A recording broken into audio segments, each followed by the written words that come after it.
Welcome to Coffee with the Supervisor. It's been a while. The pandemic certainly slowed things down, and we're doing something different today.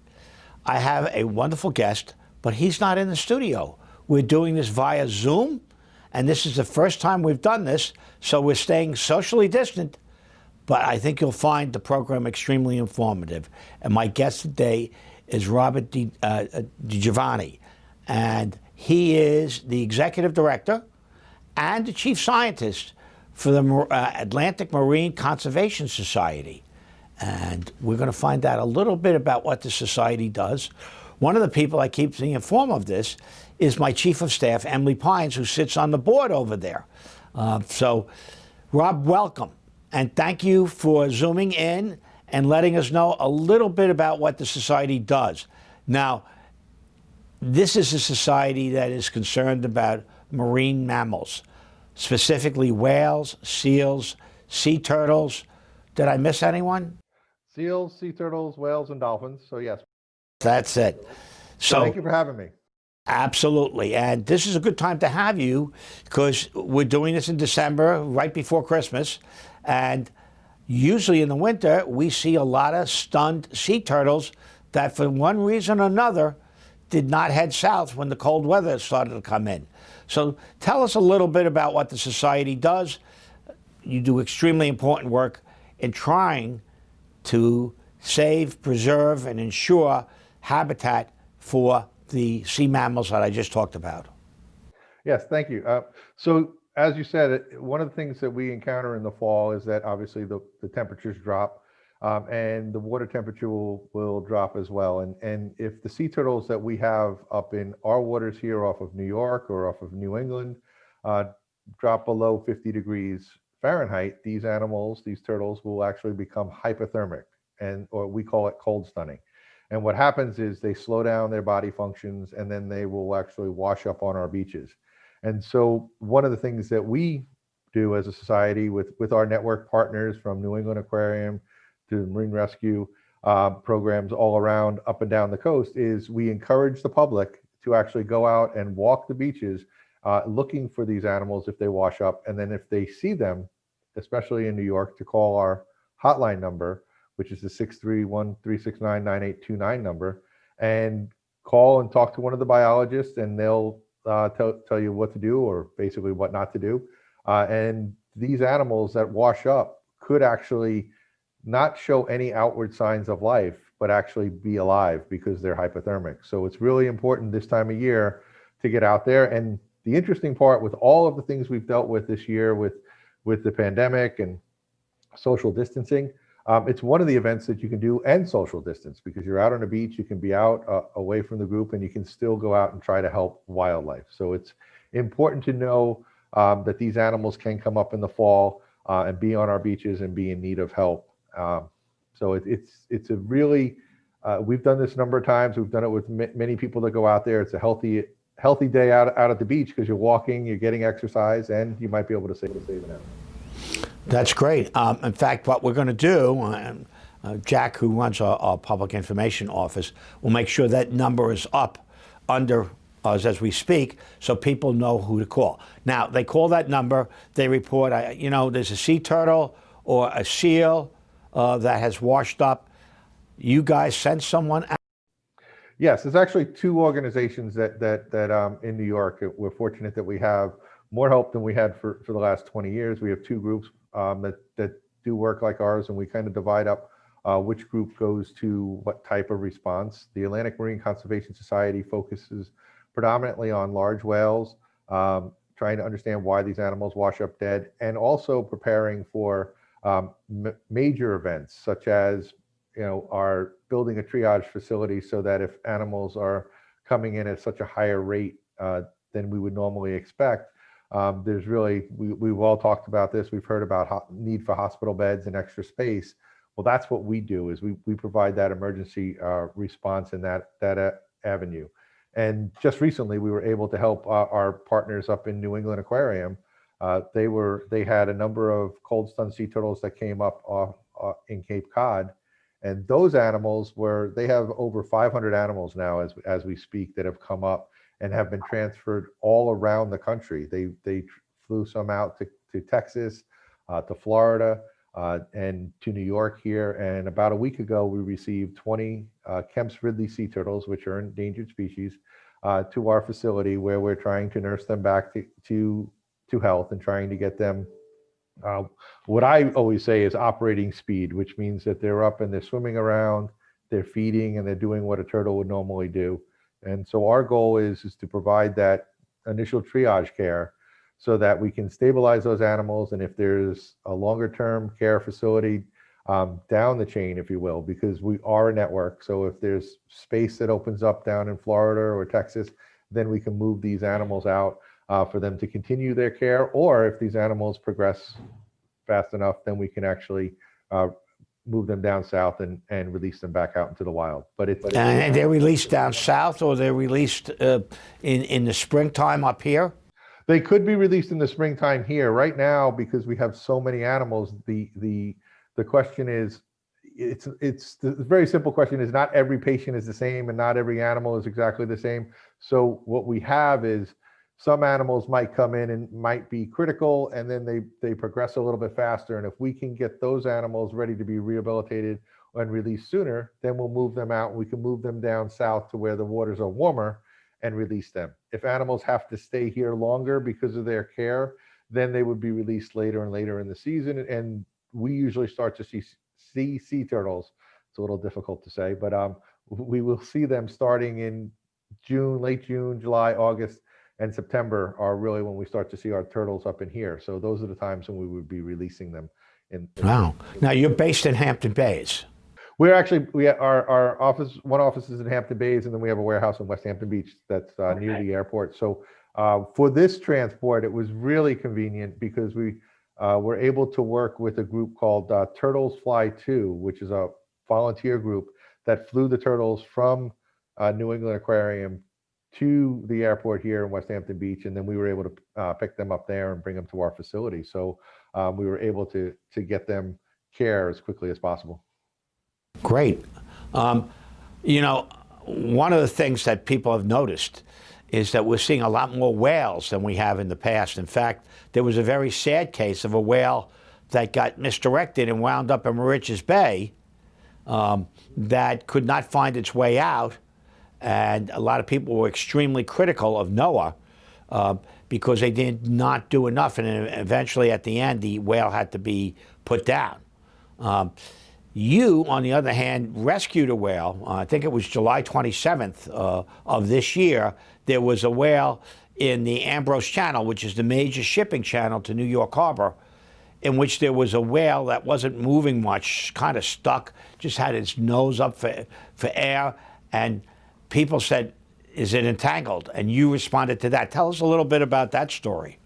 Yes, thank you. Actually, it was probably one of the most difficult entanglements that we've encountered, definitely, but even the Center for Coastal Studies. And I can't emphasize this enough. None of us do this alone. We're all part of a team, whether it be when we're working with, the towns, we're working with, even working with NOAA, New York State DEC.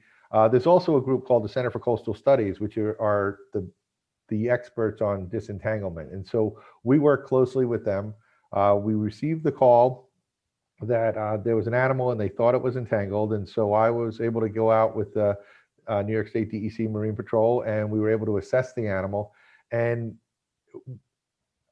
it was a very difficult case in the sense that all we saw was the animal coming up and seeing the blowhole. So we assessed that the animal was entangled. We assessed that the animal was not moving very far, so it seemed like it was anchored.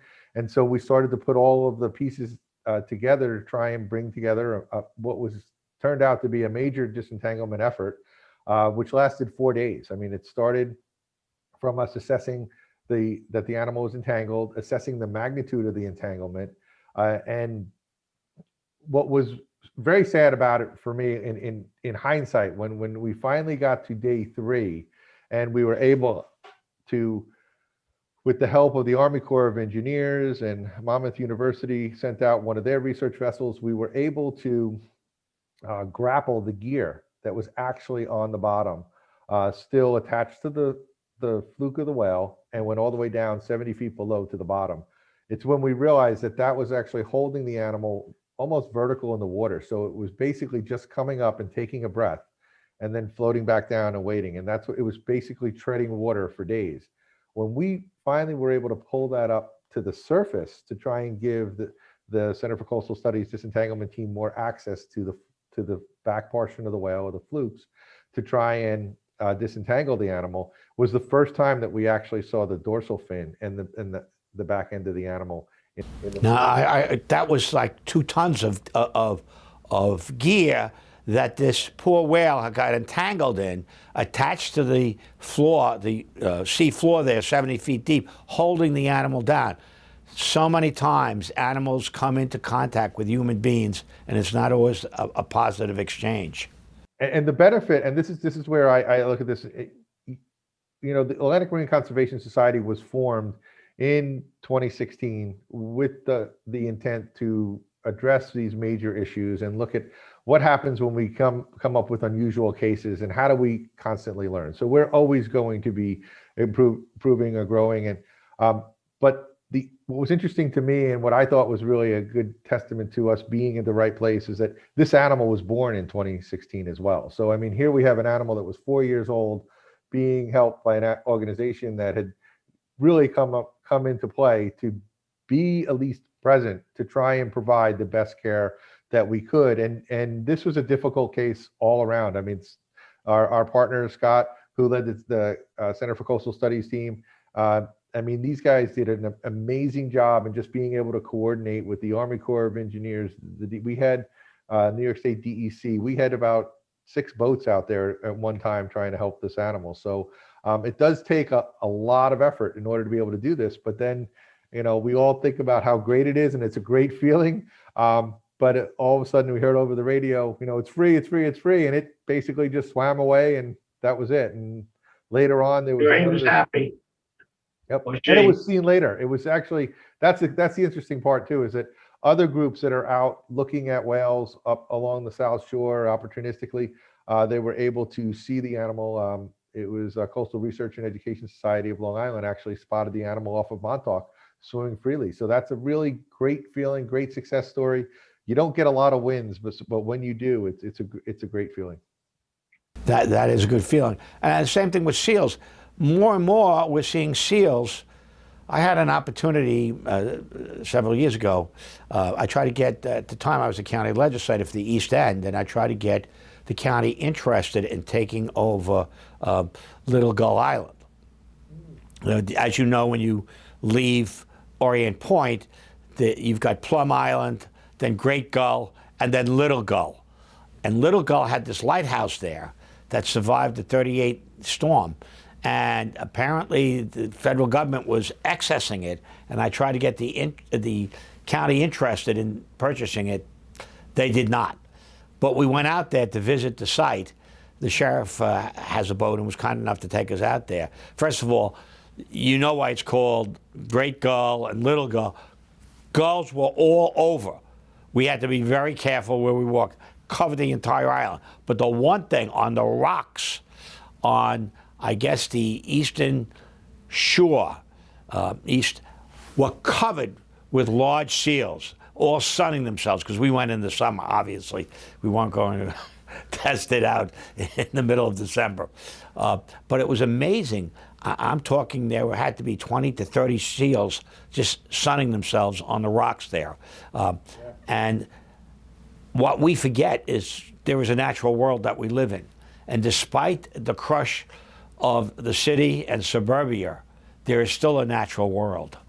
And some of that natural world sticks its head up with, years ago, when I was a kid, 1 or 2 whale visits a year. Now we're seeing 14, 15 whale visits that are sightable. So it's just incredible.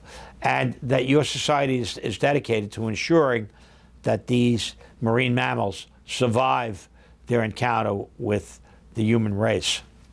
Well, actually, it's interesting that you bring up Little Gull as well, because not only are we seeing seals there during the summer, and this is a project that we, and I really wish you were successful in getting access to the island, because we're trying to do that right now, because we're seeing gray seals actually on Little Gull Island during the winter months and during this time of year, which is when they could possibly be pupping or giving birth. And we're trying to do more research to understand what they're doing out on that island. I flew over the island numerous times doing seal counts, because we do aerial surveys to count animals.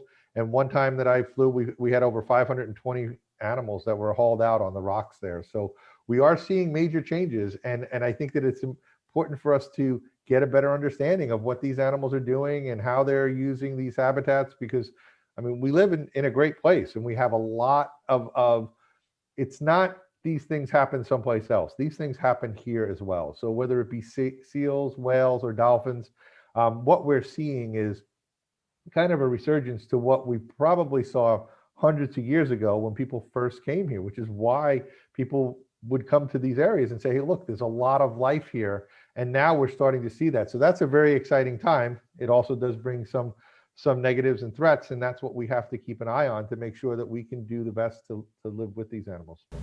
Well, that's great. Again, Jack has put up the number for anyone that wants to get involved or help you out or donate. I'm sure you could use donations. You're a not-for-profit 501c3, so people can donate. They can volunteer. They can help. Rob, thank you so much for being on today. This is a short version, but should you have any additional information, we'd love to have you back to talk about the society and the work you do and how you protect our marine mammals. I often think a society is judged how it treats its animals, not only domesticated, but animals in the wild and how they respect wildlife. So thank you for the work you do. Deeply appreciate it. And we wish you every success in the coming year. I know one thing for sure. 2021 has to be better than 2020. Listen, stay well. Have a happy holiday. We'll work on it together. Thank you very much. Thanks for having me. Absolutely.